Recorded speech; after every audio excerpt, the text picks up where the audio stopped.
This conference will now be recorded. Hi, also welcome to day 4 of the Jmeter session, right? And so we are discussing about HTTP protocol, right?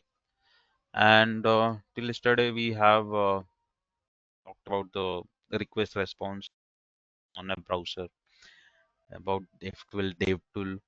So extending the same.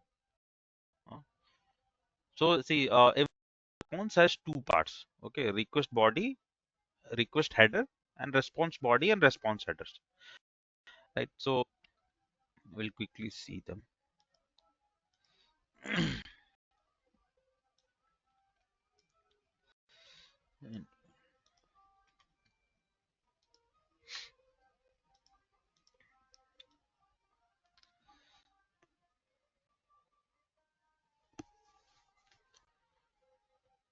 Today and tomorrow will be open session, okay?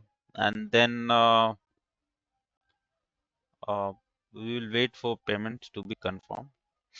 And from next Monday, we will regularize the session. Okay. So today and tomorrow will be two more open sessions. Fine. So yeah. So anywhere, right? Anywhere. If we click one more time, I'll click somewhere on. Let us say this. Fine. So as you know,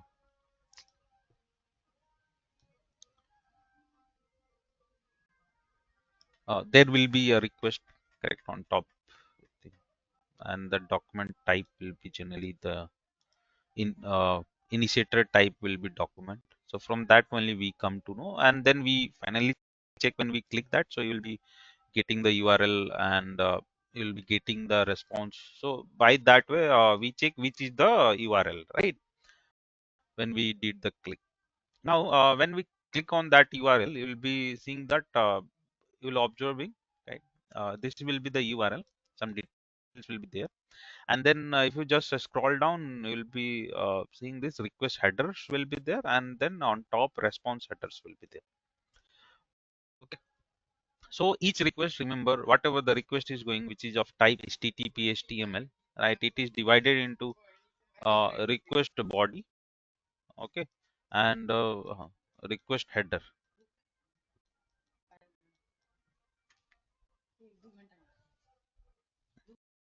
11 p.m. 11 10 10.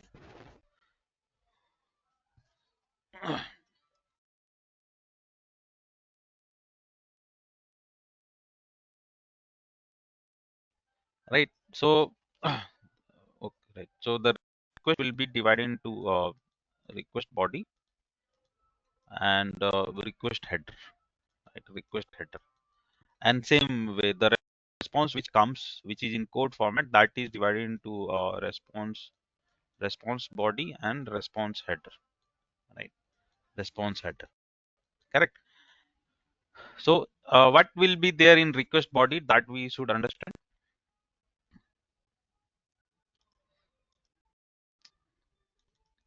So in request body, what we consider the URL that goes, right, with the payloads. Now every request doesn't have payload. Understand what is the meaning of payload is body data.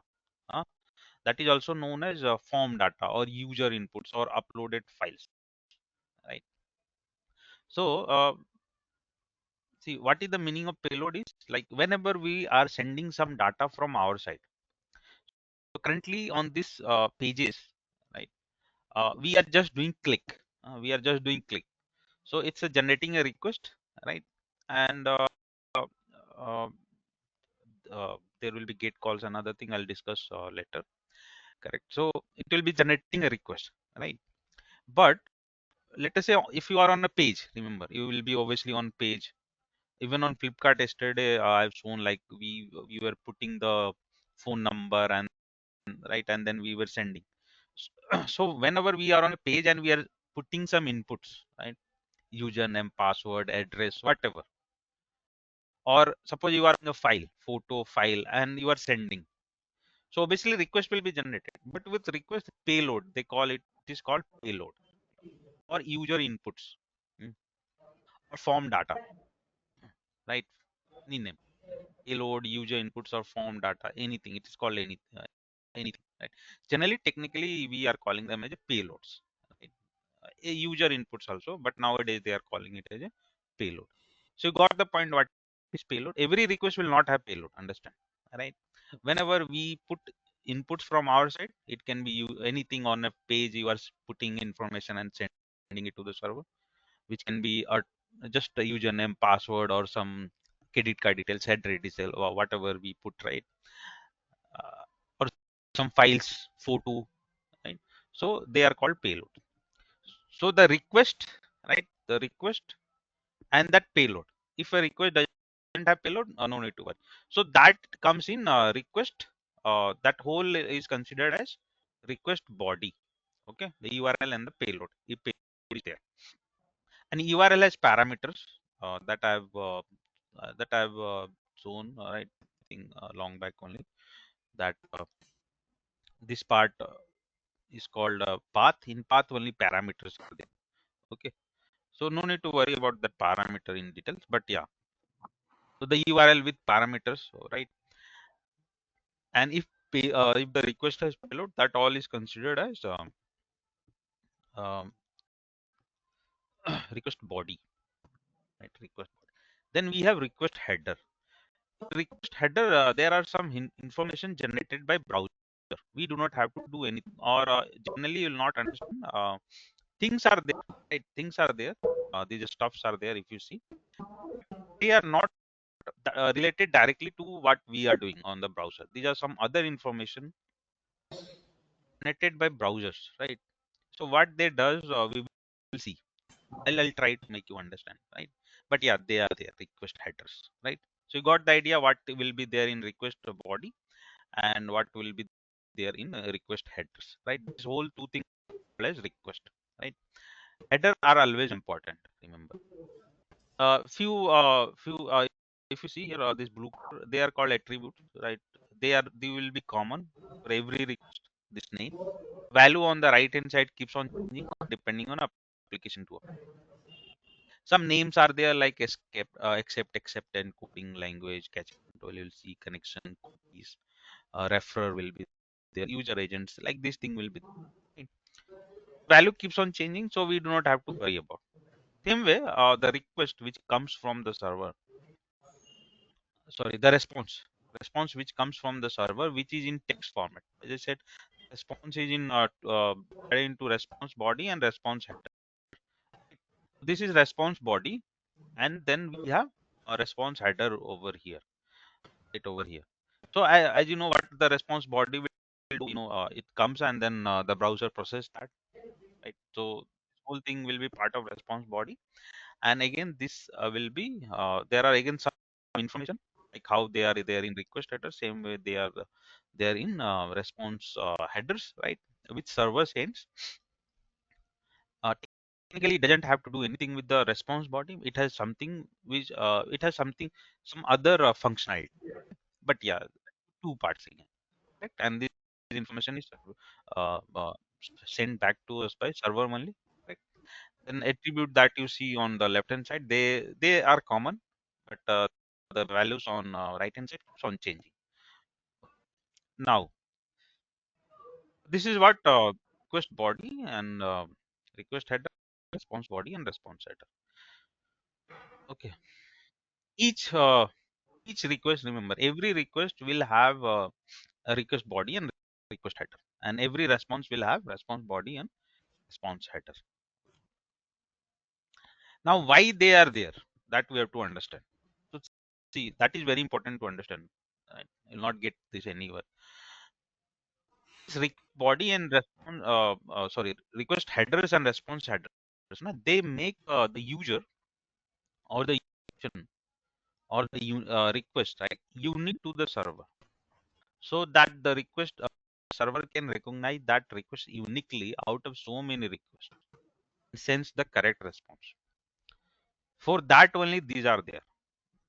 Now you get the idea what I am saying. See how I am knowing, how the server will know that which user is who, right?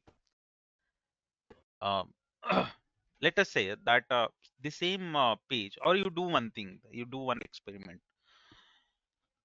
uh, if you can do, you open two browsers, not even the same browser also you can open, right? Any browser you open, right, let us say Chrome. In one you have open, in both open Flipkart or Amazon, right? Let us say Amazon only. In one right, one browser you open with incognito, and one will be normal mode, correct? Incognito, no, hope you people know, right, what is incognito. So Amazon you have open. Now while you do one thing parallelly in both, at same time, so here you suppose search Nike shoe, and here you search Adidas or Reebok shoe, whatever, right, shoes. You'll never see the response getting what we say, like this response coming here and this response coming here. This never happens. Even even you are using same network, same Wi-Fi, same laptop, same browser, same website, but how so this is very unique scenario I'm saying. Then how server knows same website also, and same time almost, how server knows that from which browser you have searched for Nike and which browser you have searched for Adidas, and even everything is same: device information, network ID, device MAC address, right? Everything you are doing on the same laptop, right? Then even though the response never gets what we say exchanged, how this happens? At least, right? Try to ask this question to yourself: how server is knowing that? So in same way, understand that on a page, if 10 lakh people are there in this world, right? 1 million, 10 lakhs people are there, 20 lakhs people are there. How server recognizes them? To whom to see this request are for what, right? This request headers and response header are there to help the server to recognize, to serve whom to what, or like who is what. Okay, so that wrong response or this response traffic never gets exchanged, never this happens. So understood, this is why the request headers are there, or the response headers are there, the headers are there. Okay, you are not only browsing, the server is not, he is not knowing you, even we have not logged in, so that you'll think the server will recognize us by doing our username, our no, we have not logged in also, right? Only then how, even if you do from same Wi-Fi, same network, same everything, this never happens. Okay, never a response gets cross exchanged, because the server, the application, right, they recognize it. And how they recognize it? Because of this information that are there in request headers and response headers, which are very unique. And you'll observe some values and some cookie values, some stuffs will be there using this, they recognize it, right? So it makes every request unique to the server and helps the server recognize and serve you the response that you have asked for, out of so many same requests on the same page. Got the idea? Next, right. So that is done.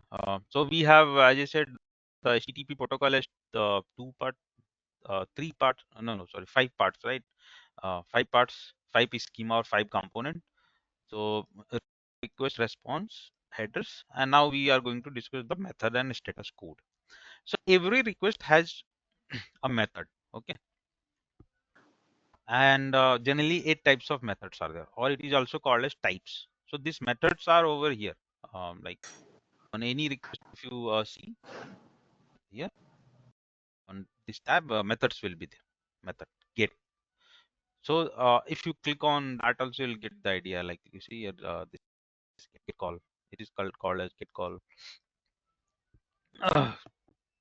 Post call. Okay, you must have heard also, put delete call options like that. So these are the types of request or methods of the request, right? Out of these, generally five requests are very famous out of eight, which you will observe. Not five. Yeah, five are important. The get calls, the post call, the put or patch call, the delete, or the options. Okay, and in this also delete you will see in APIs testing or web services testing mostly, and on a website application generally delete you will very rarely observe. Put also you will very rarely observe. Okay, it will they are there. It's not like, but very rare functionality they have. But they are there. Most of them, mostly all are get. You will observe post and options. You will see, right? So that the four important we will understand. So any request, right? Any request which is just a click. Understand? Any request which is just a click is get call. Okay, just a enter. You are not sending anything. You are not sending any inputs to that. That will be always a get call. Now, whenever you are sending some payload to the server, okay, those all requests will be post calls, right? Those all any like as I said, when with the request we send the payloads like let us say username, password, or whatever information, or we are sending a file or photos. Okay, so those all comes under uh, post call. They will be post call. You can observe them also. It's not like that we have to remember. We have to just understand. But everything will be here only, so no need to worry. The gate, it will be shown over here, right? So no need to worry. But yeah, we have to understand just so we are understanding. Okay. Then update and update will be there. So update for update you will observe put and patch. Update is for updating existing information. Right. If you so rarely, as I said, very rarely they put and delete calls. You will see them. Uh, Whenever we are updating existing information in the application, that time update calls are made, which is put and patch, put or request, and then we have a delete. Okay, delete is for deleting some details from the application. So delete calls will be there. Many times it's not like that every time suppose you are going to delete anything from application you will see delete. No, it comes under post only, right? So it depends how they have designed, but yeah, and rarely you will see delete. In API is testing, delete mostly are there. Put and patch also in API web services testing they are there. On a web application you will rarely see them. Okay, mostly you'll see gate calls, post calls, and options calls.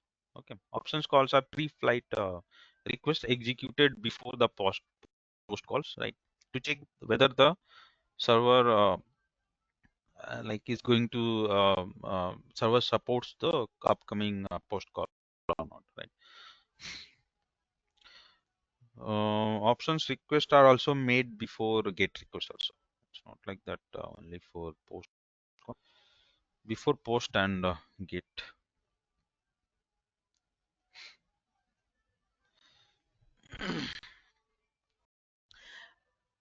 See why I've written here CRUD. Generally, these calls have same functionality how CRUD operation happens in database. So if you have learned, if you have little bit of DB's idea, there create, read, update, and DB query, delete queries are there, right? Create is for create will be there. Then select is what read.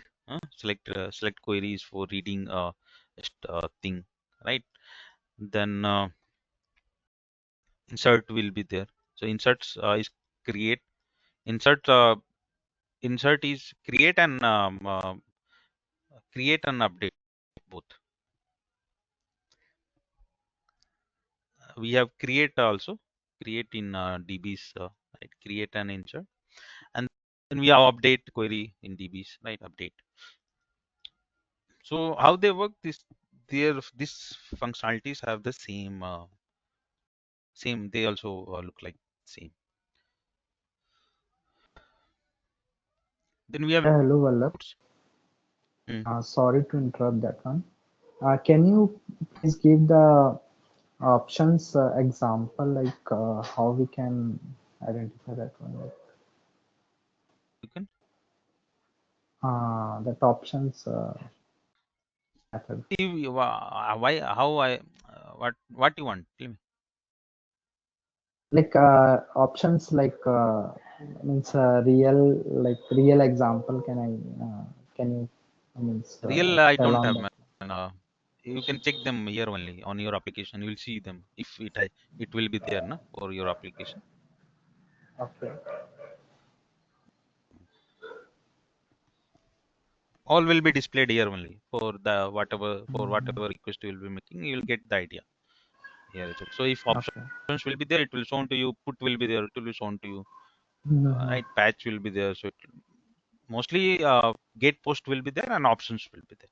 Put and delete will Mhm. very rarely, and even others are there na, like head connect trace very rarely you will see them. Okay. Okay.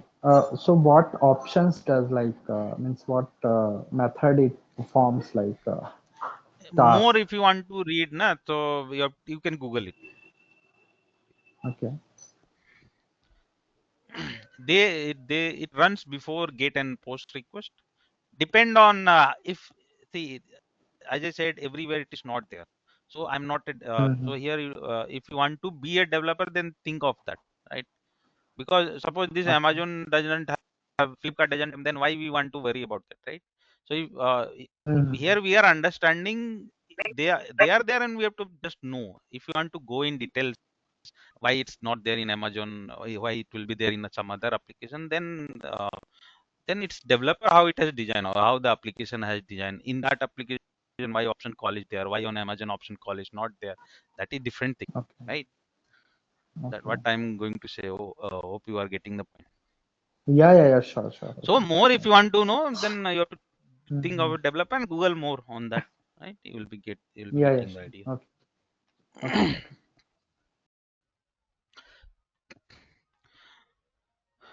Some application will have options call, as I said, some will not have. So why we have to bother?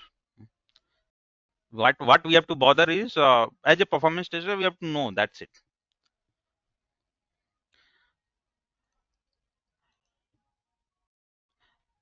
So right, got the idea. So they will be there. Next we have codes, HTTP response codes, or status codes. So there are five series of status codes are there. 1x series, which is 100 series, 200 series, 300 series, and 400 series, and 500 series. Each has sub series. Okay, in 100 series 3 are there. In 200 series almost 9 are there.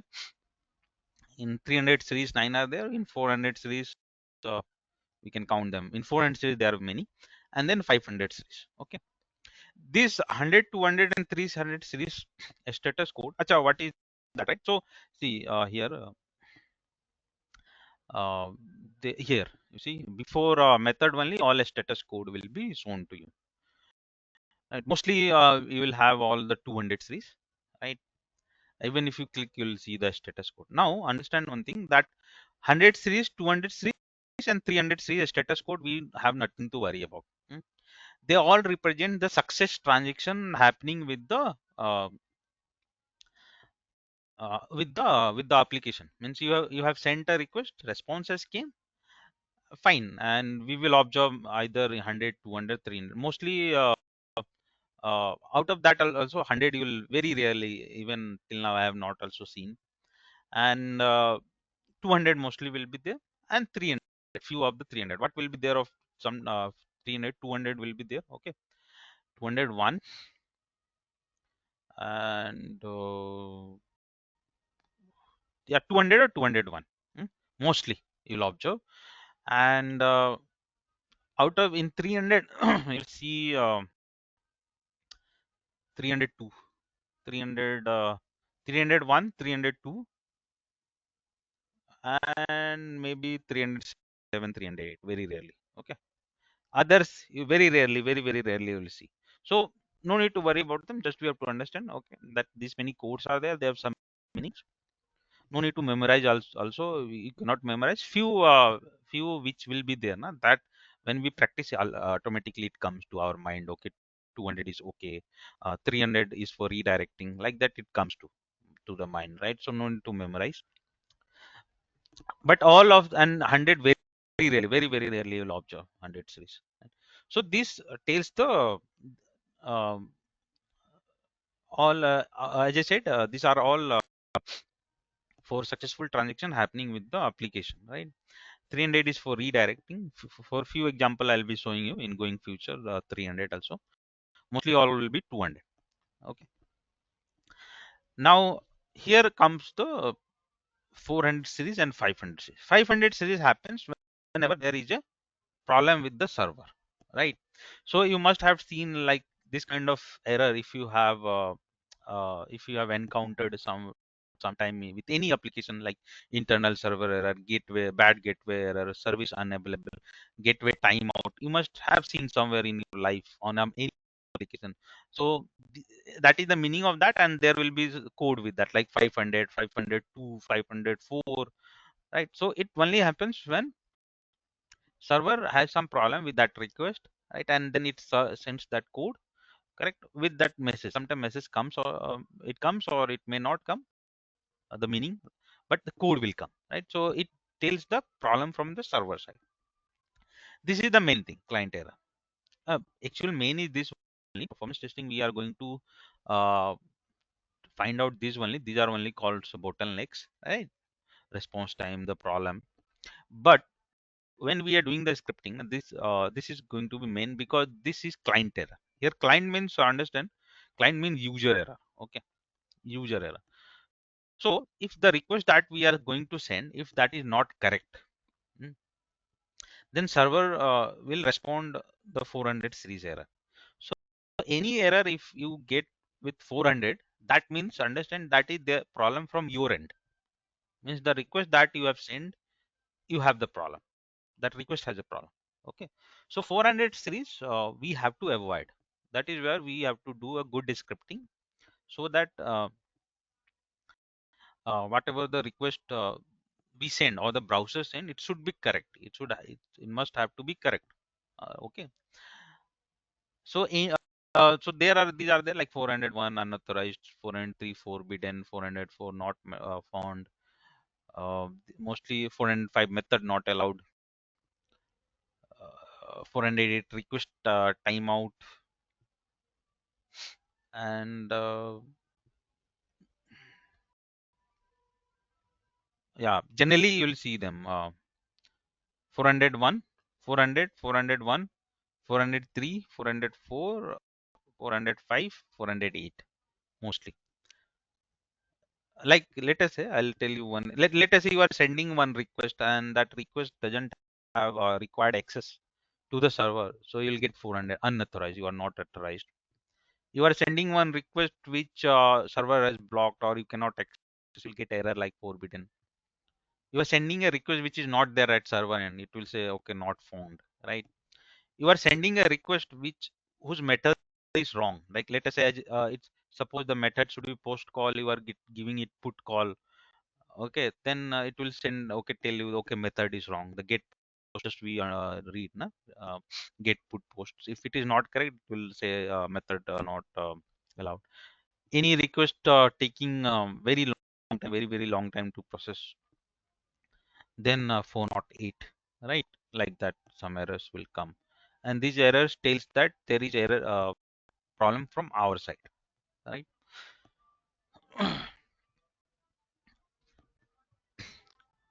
Next we have transactions. So as I said, each user action that the user does is called a, technically it is called as a transaction, right? So now understand one thing.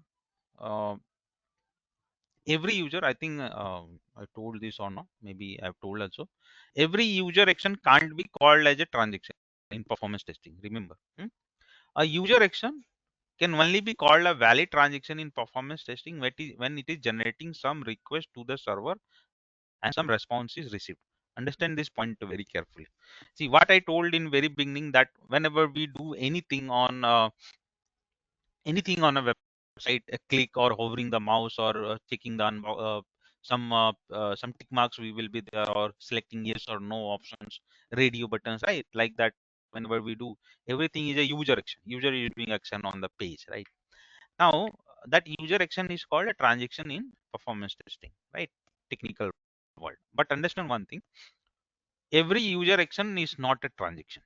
huh?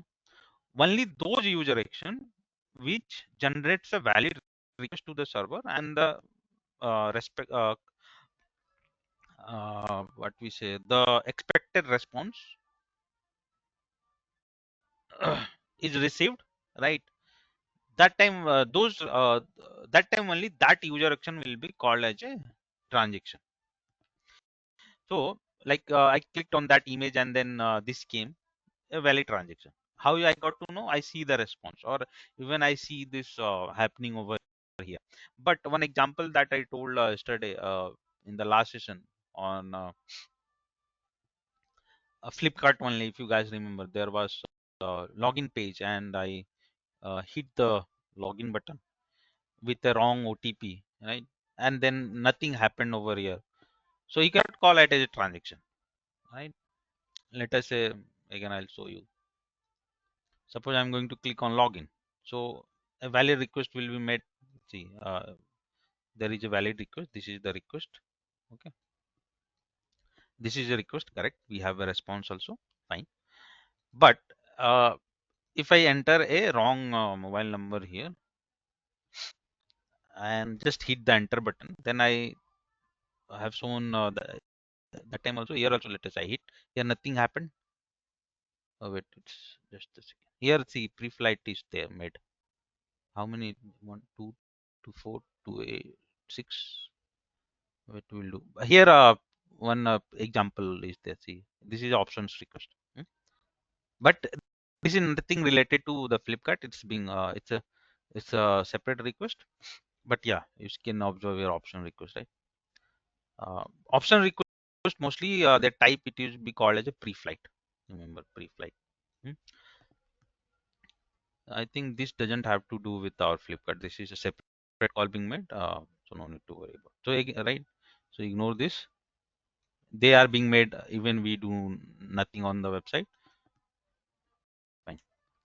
So I'll just hit the request OTP, and you see this message come, but here nothing happens. And this message, so you cannot call okay requesting OTP is a valid transaction here. It is only valid when I'll give a proper input and then do the request, then a proper call will be made. Then that time we will call. See, now I have corrected the number, and then I'll click. That time you see the requests are made for. Wait, this is option call, and then we have post call. Okay, here payload also went. This is payload, the user input. You see, and one more call, business call will be there. This is again option.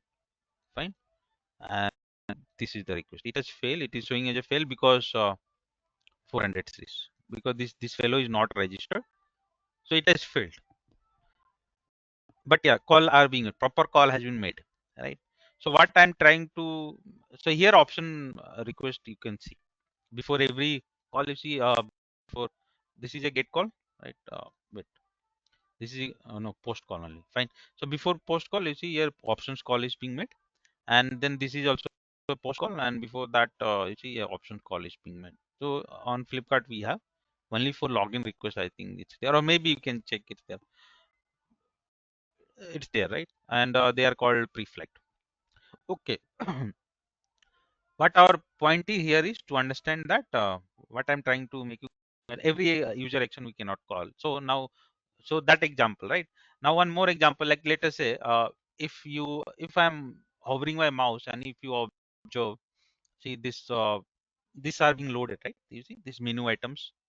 So we cannot call them as a user action because I'm hovering and the menus are coming. But on right hand side, do you see anything happening? We do not see anything happening, right? So that we have to understand. So like that only many examples will be there. Like sometime you will observe two options will come. Let us say click on yes or no, or then like you have to do check mark on few check boxes will be there. And that time also you have to check. Suppose you have to click yes or not, and do you want to consider that as a transaction? How you will come to know? Only when you open your network tab and you see a corresponding request being made, that time only we call it as a valid transaction. Otherwise, no. It can be user side activity, right? What is the meaning of user side activity? The same thing. This example that I'm showing, like let us say this mobile number is incorrect, and I'm clicking on continue, and then here it message comes. You'll see that message comes, and here nothing is happening. Correct. This is called user side activity. It is happening on user side only. So we cannot consider that part as a test case for performance testing. Understand, right? I'm coming to one of the question that was asked. Right, every test case we cannot take from manual or automation. Huh? This test case can be a part of automation. This testing of this stuff can be a part of manual testing, or it can be part of automation testing. But this is not a test case for performance testing. Okay, because it has nothing to do with the load going to the server. Understand? So this thing has happened on user side only, and this message has came. So likewise, suppose you are clicking on yes or no, and then you do not you cannot consider that as a test case, or or or a scenario, or a valid transition for performance, because it may not generate any call. It is happening on the user end only, user page only. So until unless it is not generating anything it's not generating a proper request, a valid request, and a respective response is not the expected response is not received, we do not consider every user action as a transaction. And that is where you have to understand that every manual test case, every automation test case is not a performance test case. Okay. Fine. Next, so that's what I have written here, that pop-up message, uh, clicking on checkboxes, the JavaScript thing just now, that Flipkart, right? JavaScript call was there. The toaster message which was coming, input is not correct. That is because of JavaScript calls, files, right? Selecting from drop down menus. Drop down menu, hope you got the idea. Like you will be on page, and then there will be drop down option, and you have to choose from that, right?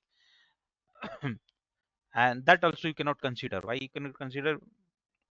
You can only consider, remember, if selecting a drop down item is sending a request to the server.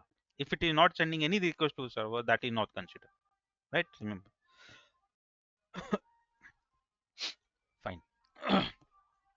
So this is clear.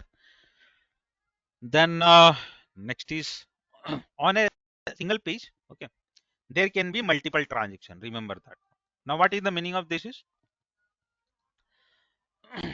here whatever example I'm showing, you will be you mostly see that whenever we are doing a click, the whole page is changing, right? So 90 to 80 to 90% of cases this happens, that whenever we do a click, see, whenever we do a user action, generally I have to say, but now you got the idea that at the end of day, every user action is a click only. Okay. So whatever user action we do, or whatever click we do, the whole page changes. But sometime on a single page only, sometime it can happen that on a single page only there can be 2 to 3 transactions, or 2 to 3 user action. Whenever I'm talking about user action here, means related to performance testing. Like you have to do 2 to 3 transaction or user action, and on a single page only, whole page will not change. So this can happen. Right, you are getting a point. Like there will be some option here, you will be doing that activity, and then you will see the calls being made. Then but whole page will not be changing. Then there will be another activity, you will be doing that, and then again you will be seeing the calls being made, right? Like that. So it can happen for some application, for some functionality of the application on a single page also. There can be multiple transactions, right? Multiple user. Getting the idea? Any doubt, let me know, if this on these 3 concepts I am going to tell. One about this, one about this multiple thing. This should be clear. Next one is this one. This will be very simple to understand, but I think if you have doubt in this and this, let me know. This is simple to understand. The third point related to transaction is, a transaction or user action generally have only one HTTP or HTML request. Okay, in most of the cases. But in many cases, it has a set of multiple HTTP request. Okay. Means whenever we do a user action, or whenever we do a transaction, most of the time you will observe that only one request is being made. Only one, the main request is being. These all we do not have to worry for now. because they happen later on. They are post response activity happening, right? So we do not bother. But the main call, the main HTTP, HTML, HTTP request being made, generally you'll observe that only one request is made and the response has been received. Generally, user action was only one. I clicked on that image, so that user action will be called as one transaction or one user action, and it will be having one request and response will be received in most of the case. But sometime the same not same, some other user action or some other transaction can have set of multiple HTTP HTML requests. Multiple, okay, multiple means two or three. So one example, just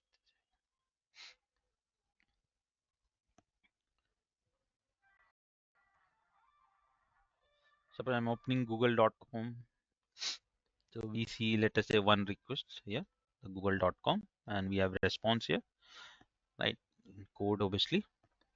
And if I click on sign in Gmail,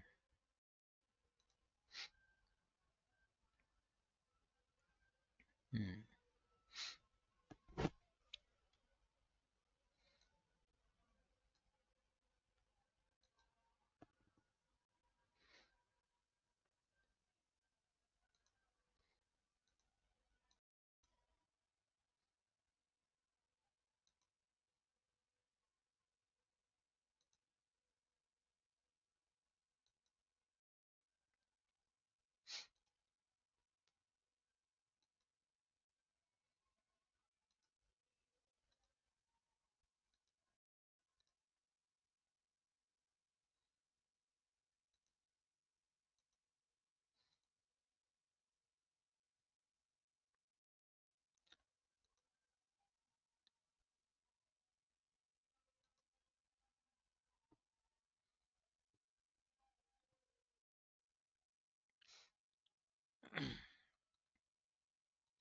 so here this is one example. This will little complex to understand, but yeah, you can see here. See, one is this one, and then another one here, here, here. Four calls were made. Just clicking on sign in button. So when I clicked on sign in button, that is called as one user action or technically one transaction, and here four calls were made. Right. Out of these, two were redirect. Uh, Fine. 302. Here you can see the, I told no, we have 300 series, and then in 200 also 200 and 204 series are there. Fine. Do not go that much in details for now. It may not be understandable now. When we practice slowly, it all comes. Okay, we'll understand everything. When we keep on doing the stuff for many application, we get this idea. But yeah, so four calls are made here. Okay. In that also we cannot say four because three not, no, we have to consider three not two. We do not consider option requests, but these are not option. They are all yeah. So four calls are there: 302, 304. Then here also 302, 302, 200, and 204. So four requests, right? So so hope you got what I'm saying. That one transaction sometime can have four calls, means multiple calls. Okay, like that. One more I'll show you. This is one application. Let us say. So you see one call being made. I launched one application, and this is the main call. Right, we received the response. So you can say this is launch of the website, and one transaction we did, and only one call. Right. See, these requests are also called as calls. Okay, so do not the HTTP HTMLs requests are also called as calls or APIs.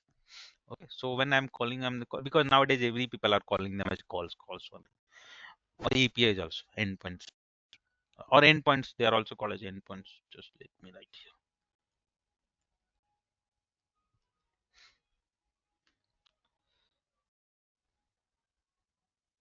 So all have same meaning. Actually, it's a request only.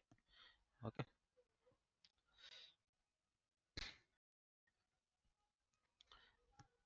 So we did one user action and the request or the call, right? Only one call is there. Fine.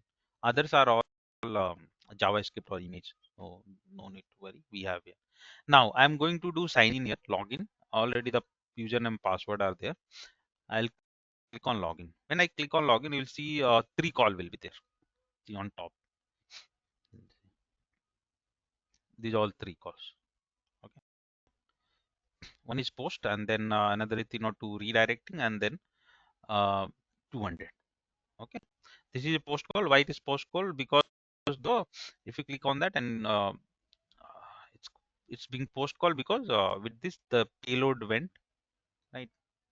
What the user information? If I click on request, you'll see the email ID, the password, and then this is called authorization token. We'll talk about this going forward in upcoming session.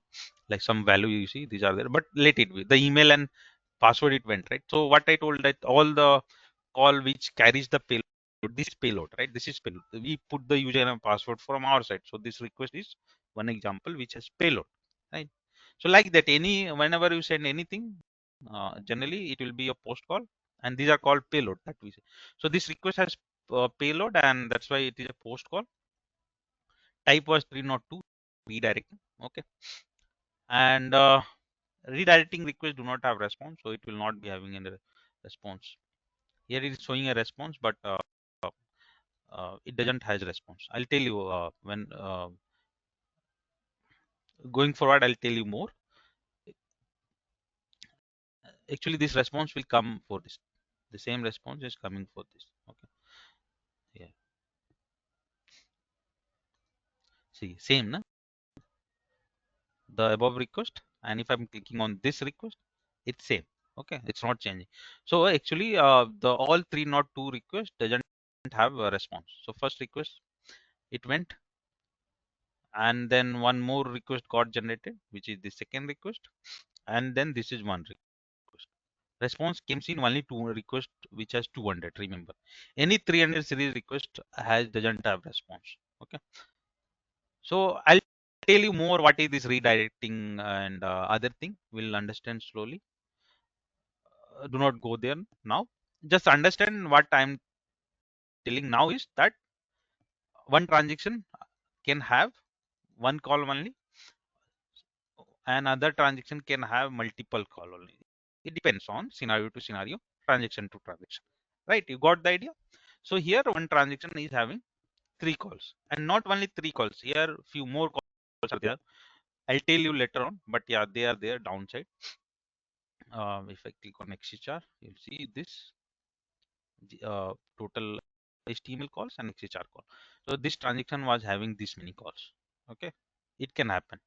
3 above and all that you see. How many are there? Around 8 or 9 are there. So I think this whole transaction was having 10 to 11 calls, 10 calls. Okay, what we will understand about this application later on. But yeah, what the current point is that one transaction can have one request or multiple request, right? So that is done.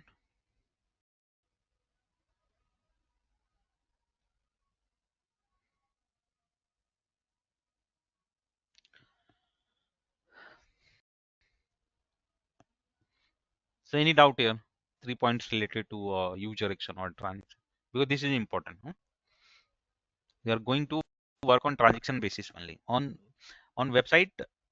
See this what happens on network tab that many people doesn't know. They do not worry also. But now as a performance tester, we have to worry. We have to look into this. But till now, no one looks that or no one have idea also, right? Mostly we do the stuff here. When we do this is called UI, right? User interface. So when we do the stuff here, we have everything that we do is a user action.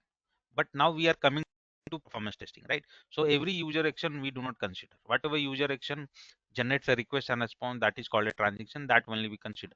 Now that's why this transaction thing is important, because this is what we are going to do on a user application, right? Interface, correct? Every user is going to do.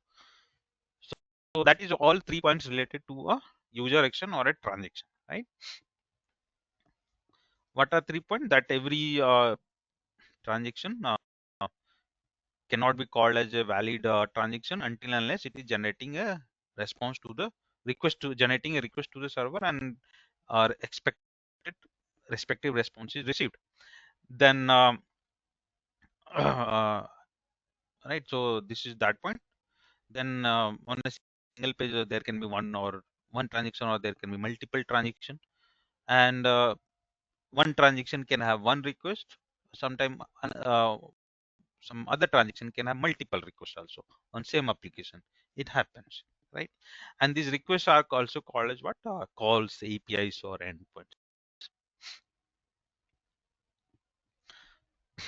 So no doubt, okay, if no doubt, we'll move ahead. We have two more things, uh, cache and cookies. Okay, cache or cache. Okay, and we have cookies. See, cache is a concept. It's there on server side also, this concept of cache, and it's there on browser side also. Here we'll talk about the cache that's there on browser side.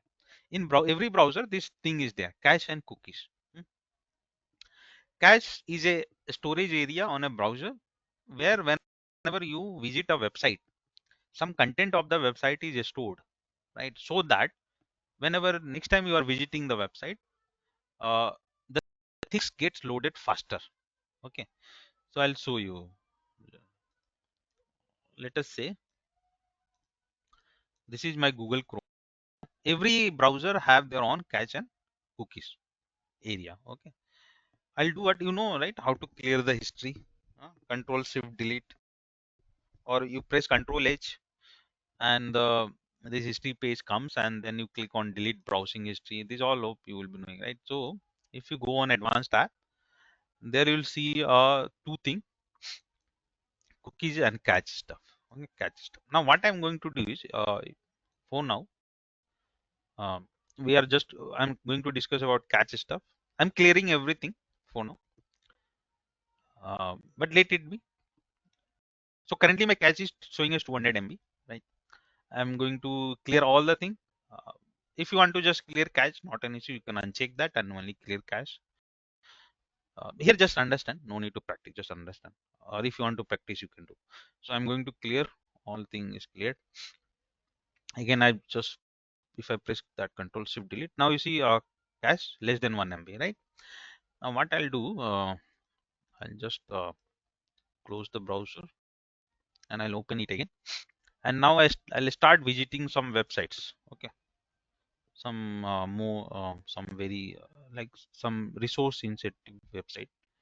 Resource means where data are more. So our Flipkart, right? Flipkart.com, Amazon.in, Myntra.com.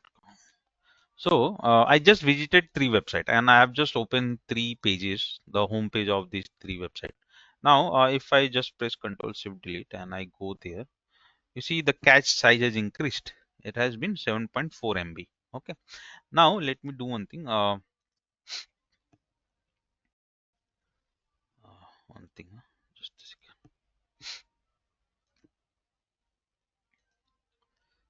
second. Now what I'm going to do is I'm going to browse some pages here randomly. I'm just clicking some here and there. Okay, so what was the cache size? 7.4, right? Something. Now I'm randomly visiting many pages on Flipkart only.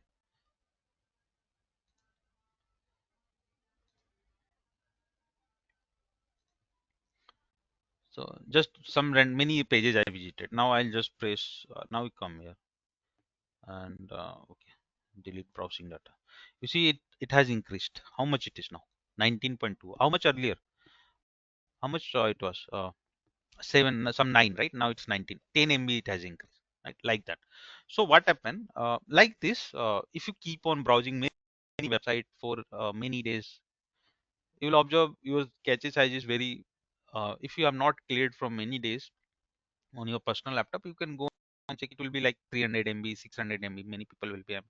So what happens is, whenever we are visiting the page, right, on any website first time, what happens? Some content from that website is stored in the local area of our browser. Okay, and that's why that size gets increasing. Why it is there? So that next time whenever you will visit, the contents get loaded uh, from that storage area only, so that the response time becomes more faster. How it happens? I'll just show you it. First, let us delete.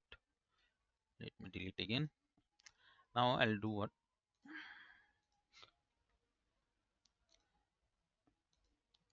Deleted, right? Everything. No need to go and check the size now. I'll just show how that thing works.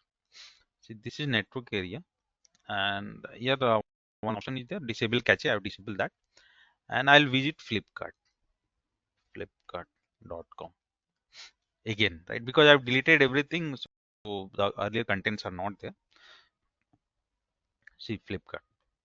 Now, when the same Flipkart I visited here, and obviously response will come and rendering will happen, and the embedded resources will be loaded. Now, when this loading has happened, you see of this embedded the timing and the size for them here. You see, right? Size is there in bytes, right? Size is there, and response time is also there. Okay, you can check. Now, what I'm going to do is I'm going to clear this log. Here, log means this information, and I'm just going to refresh the same page. Refresh means loading the same page. Okay, or yeah, loading also. Or let me close this tab only, and then again same inspect network, and then again I'll open Flipkart only. Flip. Let's see. So when I'm opening this Flipkart, you will observe for the same loading. You see one thing. Now their size it's not showing for most of for many of the resources. You see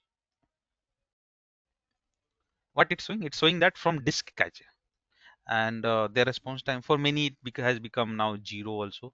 For many it has reduced to millisecond. Those which are called from server, their size it's showing. The time is also more if you see, but those which has been called from memory cache or disk cache, you observe, see them what's happening. Their response time is very less, and it being shown. So what has happened here is that earlier when I visited Flipkart, so some contents were saved in my browser cache area of the browser.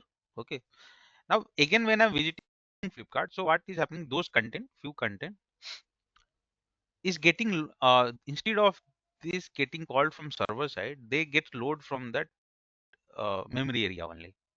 And why it happened? To reduce the response time, the rendering, because when the request comes after that whole request is rendered, then we see this, right? So this rendering becomes faster, and we observe that page getting loaded more faster compared to the last, right? So this is why this cache concept is there. Now we do not have to do anything here. This is just a general concept, just understand, because it has directly nothing to do with performance testing, but indirectly it's a part of performance testing. Why? Because it's reducing the response time only, right? So whenever we talk performance testing, what is the main thing? Response time and user load. So this is why this stuff is there in a browser. Okay, that next time whenever you visit the page, response time will be little bit faster, because there will be some stuff, contents will be there in your browser only. So server when the rendering happens, right? So when each of these image are processed, so they, instead of the browser calling them from the server all the content, for them some of the content which gets saved locally, they gets called from called or loaded. Called means here they gets loaded from the browser memory only, right? So obviously fast processing will be more faster, right, for them, and hence overall response time will be reduced for that page. So this is there, and this concept is there on server side also, but no need to go there now.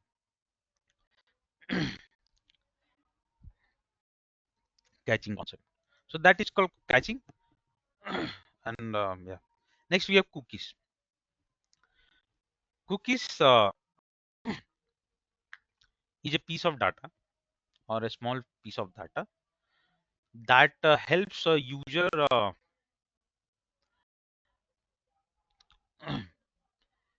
uh,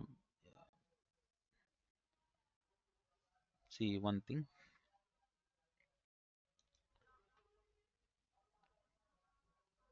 Let this definition be. We will not be able to understand this definition. When I'll show you, get the idea.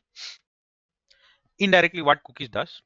Cookies are a set of values. Okay, a set of data, piece of data, which which are the part of. Remember, cookies are part of. I've written somewhere or not.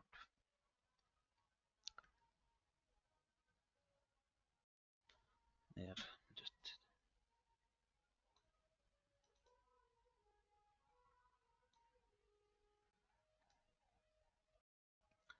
and they are a set of values, not data. I'll say they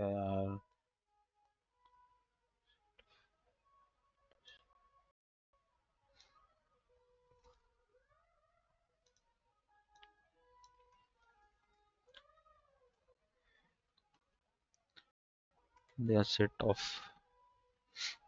that set of values or data.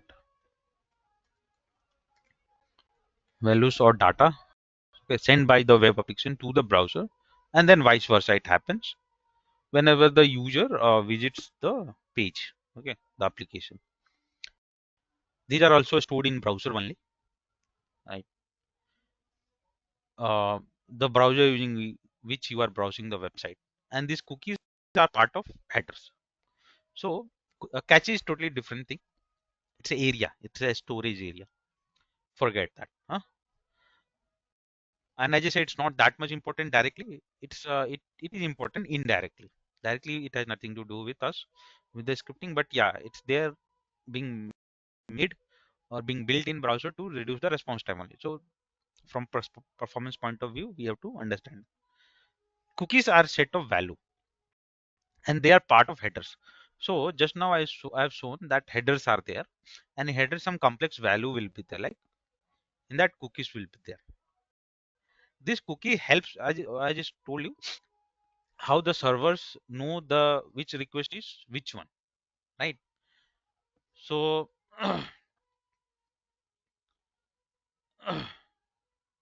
which request is which one?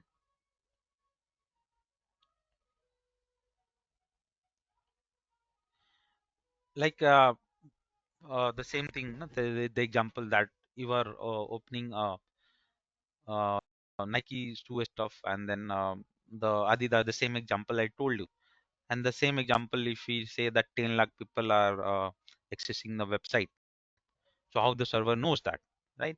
Because of these cookies. And since the cookies are the part, not only cookies, some more informations are also there in the header, but cookies play one important role. Okay, very important to make the user, make the server recognize,